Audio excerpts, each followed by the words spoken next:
Hello बच्चों, स्वागत है आप सभी का राहुल एकेडमी के इस नई वीडियो में। प्यारे बच्चों, आज हम लोग कक्षा 12 की रसायन विज्ञान में एक बहुत ही महत्वपूर्ण टॉपिक पढ़ेंगे जिसका नाम है ओजोन। ठीक है प्यारे बच्चों, ओजोन का जो अणु सूत्र होता है वो क्या होता है? O3 होता है। ठीक है, तो प्यारे बच्चों, आज हम लोग इसी वीडियो के अंतर्गत हम लोग समझने वाले हैं कि ओजोन गैस की खोज किस प्रकार से हुई है। ठीक है, और इस ओजोन गैस को बनाने के लिए हम अपनी प्रयोगशाला विधि में क्या क्या उपकरण या किस विधि द्वारा प्राप्त करते हैं, और औद्योगिक निर्माण विधि में यानी कि कारखानों या फैक्ट्रियों में हम किस प्रकार से ओजोन गैस को प्राप्त करते हैं। तो आज हम लोग इसी वीडियो के अंतर्गत समझने वाले हैं। ठीक है, तो चलिए वीडियो को स्टार्ट करते हैं और समझते हैं सबसे पहले ओजोन गैस का परिचय। तो यहाँ पर मैंने हेडिंग डाला है परिचय। ठीक है, तो यहाँ पर देखिए लिखा गया है कि सन 1785 में वान मारम ने ज्ञात किया कि ऑक्सीजन गैस में विद्युत विसर्जन प्रवाहित करने पर उसमें से एक विशेष प्रकार की गंध आती है। ठीक है, यानी कि इसमें यह कहा जा रहा है कि सन 1785 में जो वान मारम नाम के जो वैज्ञानिक हैं उन्होंने क्या किया कि ऑक्सीजन गैस में विद्युत विसर्जन प्रवाहित किया। ठीक है, जिसमें से ऑक्सीजन गैस में से क्या हुई, एक विशेष प्रकार की गंध आई। ठीक है, फिर इसके बाद आगे कहा जा रहा है कि सन 1840 में सानबीन ने बताया कि यह गंध एक नई गैस की है। ठीक है, यानी कि फिर बाद में सन 1840 में सानबीन नामक के वैज्ञानिक जो आए उन्होंने कहा कि यह जो एक विशेष प्रकार की जो गंध आती है, यह एक जो गंध है एक नई गैस है। फिर इसके बाद कह रहे हैं, इसमें कहा गया है कि जिसका गुण ऑक्सीजन से भिन्न है, यानी कि इसमें कहा गया है कि जिसका गुण क्या है, ऑक्सीजन से बिल्कुल भिन्न है। फिर उसके बाद सानबीन ने इस गैस का नाम ओजोन रखा है। ठीक है, फिर सानबीन ने जो विशेष प्रकार की गंध आती उस गैस का नाम रखा ओजोन। ठीक है, तो इस प्रकार से ओजोन गैस की नामकरण होता है। ठीक है, तो अब हम लोग समझते हैं ओजोन गैस की उपस्थिति, यानी कि हमारे वायुमंडल में कितनी ऊंचाई पर उपस्थित है और कौन से मंडल में पाया जाता है। ठीक है, तो यहाँ पर देख रहे हो उपस्थिति में, तो इसमें कहा जा रहा है कि ओजोन साधारण वायु में अति अल्प मात्रा में पाई जाती है। यानी कि इसमें ये कहा जा रहा है कि जो ओजोन है ये हमारे साधारण वायु में यानी ऑक्सीजन में बहुत अल्प मात्रा में पाई जाती है। फिर इसके बाद आगे कहा जा रहा है कि समुद्र तल से लगभग 25 किलोमीटर की ऊंचाई पर ऊपरी वायुमंडल में ओजोन की सांद्रता अधिक पाई जाती है। फिर ये अब आगे कहा जा रहा है कि जो हमारे समुद्र तल की जो ऊंचाई है, लगभग समुद्र तल से 25 किलोमीटर की ऊंचाई पर वायुमंडल में एक सबसे ऊपरी जो परत है उस परत को हम कहते हैं समताप मंडल, और उसी समताप मंडल में क्या होती है, ओजोन गैस की जो सांद्रता है यानी कि जो ओजोन गैस की जो मात्रा है वही क्या होती है, अधिकतम पाई जाती है। तो यानी इसका मतलब ये हुआ कि ओजोन जो है यानी कि हमारे पृथ्वी तल से यानी कि समुद्र तल से लगभग 25 किलोमीटर की ऊंचाई में जो हमारा वायुमंडल है उस वायुमंडल में एक मंडल पाया जाता है जिसको हम कहते हैं समताप मंडल। उसी समताप मंडल के ऊपरी भाग में क्या होता है, ये ओजोन गैस पाई जाती है।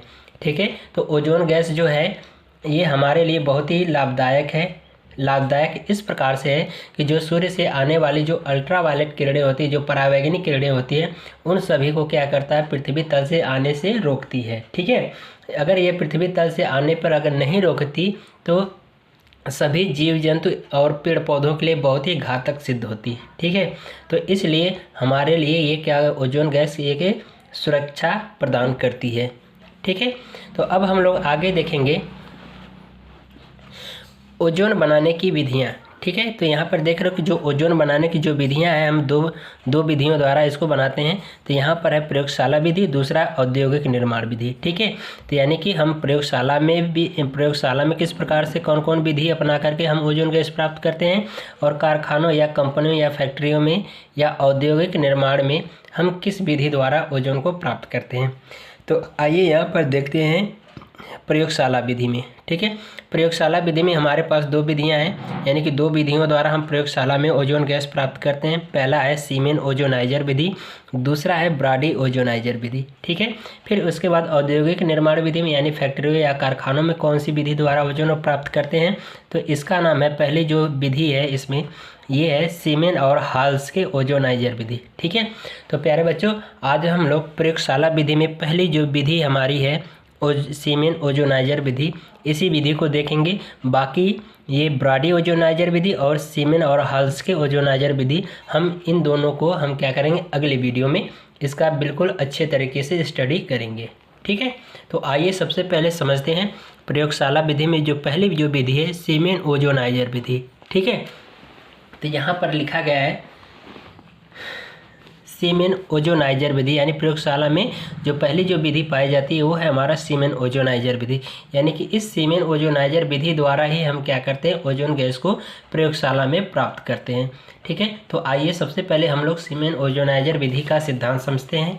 ठीक है, तो यहाँ पर लिखा गया है सिद्धांत में कि प्रयोगशाला में ओजोन O3 शुष्क, शुद्ध तथा ठंडी ऑक्सीजन में नीरव विद्युत विसर्जन प्रवाहित करके बनाई जाती है। यानी कि इसमें ये कहा जा रहा है कि जो हमारा प्रयोगशाला में जो ओजोन गैस है शुष्क, शुद्ध तथा ठंडी ऑक्सीजन में क्या करते हैं, नीरव विद्युत विसर्जन, यानी इसको इंग्लिश में कहा जाता है साइलेंट इलेक्ट्रिक डिस्चार्ज। ठीक है, यानी कि इसको हम कह सकते हैं कि शांत विद्युत विसर्जन प्रवाहित करके ओजोन प्राप्त करते हैं। तो ये हमारी अभिक्रिया है जो कि ऑक्सीजन से हम क्या कर रहे हैं, ओजोन गैस को प्राप्त कर रहे हैं। तो ये देख रहे हो O3 जो है ओजोन गैस का अणुसूत्र होता है, ये O2 जो है ऑक्सीजन का है। ठीक है, तो यहाँ पर O2 को संतुलित करने के लिए 3 से गुणा करा देंगे और ओजोन को संतुलित करने के लिए 2 से। तो यहाँ पर देखिए, यहाँ पे 3 का इसमें गुणा कराएंगे तो 3 दूना के 6, यानी कि 6 ऑक्सीजन हो गए। और यहाँ पे देख रहे हो 3 2 3 6, यानी कि ये भी बराबर है, यानी ऑक्सीजन, यानी इस तरह से ओजोन क्या है हमारा संतुलित होता है। तो फिर इसके बाद आगे देखिए कहा जा रहा है कि इस कार्य में प्रयुक्त उपकरण को ओजोनाइजर कहते हैं। यानी कि प्रयोगशाला विधि में जितने भी हम उपकरण प्रयोग कर रहे हैं उन सभी उपकरणों को हम कहते हैं ओजोनाइजर। ठीक है, तो आइए हम इस सीमेन ओजोनाइजर विधि की कार्यविधि को समझते हैं कि यानी किस प्रकार से यह कार्य करता है सीमेन ओजोनाइजर। ठीक है, तो यहाँ पर देखिए लिखा गया है कि यह 2 संकेंद्री कांच की नलियों का बना होता है जो एक सिरे पर बंद होती है। ठीक है, यानी कि यहाँ पर जैसा कि चित्र में आप देख सकते हो कि ये 2 संकेंद्री कांच की नली है जो कि एक सिरे पर यहाँ से देख रहे हो क्या है, बंद है, और दूसरे सिरे पे क्या है, ओपन है, यानी खुला है। ठीक है, फिर आगे कहा जा रहा है कि बाह्य नली के बाह्य पृष्ठ पर और भीतरी नली के भीतरी पृष्ठ पर टीन की पन्नी चढ़ी होती है। ठीक है, तो ये देख रहे हो कि ये बाह्य नली है और इस बाह्य नली के बाहरी पृष्ठ पर देख रहे हो कि ये टीन की पन्नी चढ़ी है। और ये देख रहे हो कि अंदर की नली है, यानी भीतरी नली है, और इस भीतरी नली के भीतरी पृष्ठ पर भी क्या है, एक टीन की पन्नी चढ़ी है। तो जैसा कि इसमें यहाँ पर रेड पेन से मैंने डॉटेड करके बनाया है, तो ये हमारी टीन की पन्नी है। तो ये बाहरी पृष्ठ की टीन की पन्नी है और ये आंतरिक पृष्ठ की जो अंदर की जो नली है उस नली के पृष्ठ की ये टीन की पन्नियाँ ऐसे लगी हैं, जो कि यह दोनों टीन की जो पन्नियाँ हैं एक इलेक्ट्रोड का कार्य करती हैं और इन सभी इलेक्ट्रोडों को क्या करते हैं, एक प्रेरण कुंडली द्वारा क्या करते हैं, जोड़ देते हैं। ठीक है, तो जैसा कि यहाँ पे लिखा गया है कि जो इलेक्ट्रोड का कार्य करती है, यानी कि बाह्य नली के बाह्य पृष्ठ पर और भीतरी नली के भीतरी पृष्ठ पर टीन की पन्नी चढ़ी होती है जो कि एक इलेक्ट्रोड का कार्य करती है।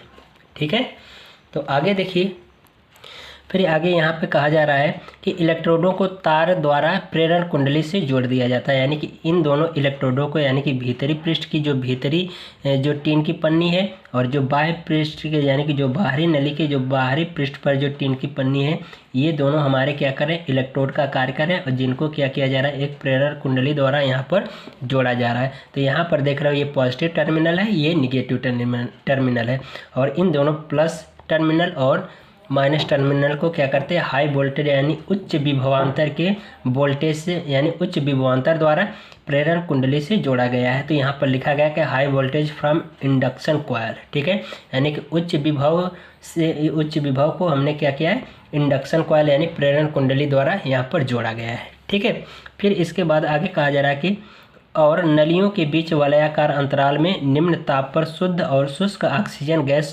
की मंद धारा प्रवाहित की जाती है। ठीक है, यानी कि इसमें लिखा गया है कि यहाँ पर कि शुद्ध और शुष्क ऑक्सीजन गैस की मंद धारा प्रवाहित की जाती है। यानी कि जैसा कि यहाँ पे चित्र में आप देख सकते हो कि यहाँ पर लिखा गया slow stream of dry oxygen, यानी कि स्लो स्ट्रीम यानी कि जो विद्युत यानी कि जो स्लो स्ट्रीम यानी कि मंद धारा। ठीक है, यानी कि धीरे धीरे यहाँ पर हम क्या करते हैं, शुष्क ऑक्सीजन यानी शुद्ध और शुष्क ऑक्सीजन को इस नली द्वारा जो ये खुली हुई जो सिरा है, इस सिरे में हम क्या करते हैं, शुष्क ऑक्सीजन और शुद्ध ऑक्सीजन को क्या करते हैं, इस उपकरण में क्या करते हैं, इस नली में प्रवाहित करते हैं। फिर इसके बाद यहाँ पर आगे कहा जा रहा है कि यहाँ से देखिए कह रहा है कि यहाँ पर कि नीरव विद्युत विसर्जन से 10% ऑक्सीजन गैस ओजोन में परिवर्तित हो जाती है। यानी कि यहाँ पर हम शुद्ध और शुष्क ऑक्सीजन को इस नली से प्रवेश कराते हैं। तो यहाँ से बाहर देख रहे हो कि ये हम इस नली द्वारा ऑक्सीजन, यहाँ पे लिखा गया oxygen containing up to 100% ozone, यानी कि यहाँ से जब हम शुद्ध और शुष्क ऑक्सीजन को इस उपकरण में, इस नली में प्रवाहित करते हैं तो इस सिरे से हमें ऑक्सीजन जो है वह 10% ओजोन में परिवर्तित हो जाता है। यानी कि यहाँ से ऑक्सीजन प्रवाहित करते हैं तो यह ऑक्सीजन ओजोन में परिवर्तित होकर के यहाँ पर इस नली द्वारा हम क्या करते हैं 10% ओजोन को प्राप्त कर लेते हैं। ठीक है, तो इस तरह से हम क्या करते हैं सीमेन ओजोनाइजर विधि द्वारा ऑक्सीजन गैस को ओजोन में परिवर्तित कर पाते हैं। ठीक है, तो प्यारे बच्चों ये रहा हमारा सीमेन ओजोनाइजर की जो है प्रयोगशाला विधि। ठीक है, तो आइए एक बार फिर से हम लोग इस चित्र के माध्यम से समझें, दोबारा फिर से समझ लें अच्छे तरीके से, ताकि आपको कोई डाउट न रहे।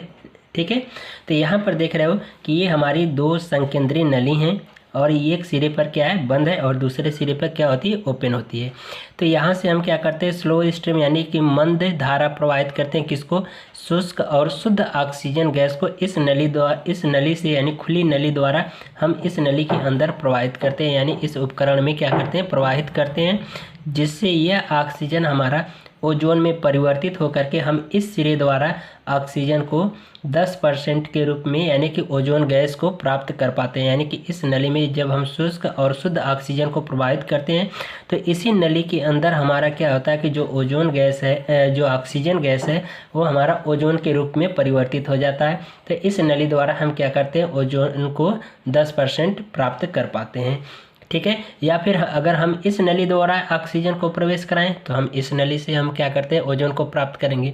तो चाहे आप ऑक्सीजन को इस नली से यहाँ इस सिरे से प्रवेश कराइए या फिर इस सिरे से। ठीक है, तो दोनों कंडीशन में क्या होगी हमें ऑक्सीजन से ओजोन प्राप्त होगी 10%।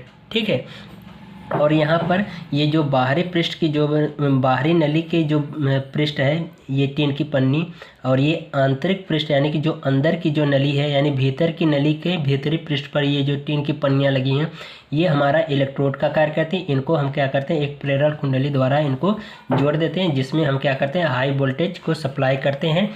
ठीक है, हाई वोल्टेज यानी उच्च विभवांतर या उच्च विभव को हम जोड़ देते हैं किसके द्वारा, फ्रॉम इंडक्शन कॉइल यानी कि इंडक्शन यानी प्रेरण कुंडली के द्वारा जोड़ देते हैं। तो यहाँ से जब विद्युत धारा यानी विद्युत विसर्जन प्रवाहित करते हैं यानी कि शांत विद्युत विसर्जन प्रवाहित करेंगे, फिर इसके बाद यहाँ से शुद्ध और शुष्क ऑक्सीजन गैस को धीरे धीरे इस नली के अंदर प्रवेश कराएंगे।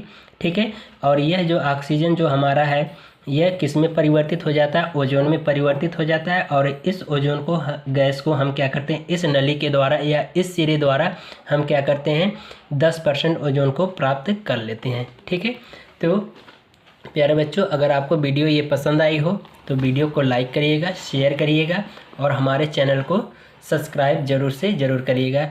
तब तक के लिए धन्यवाद।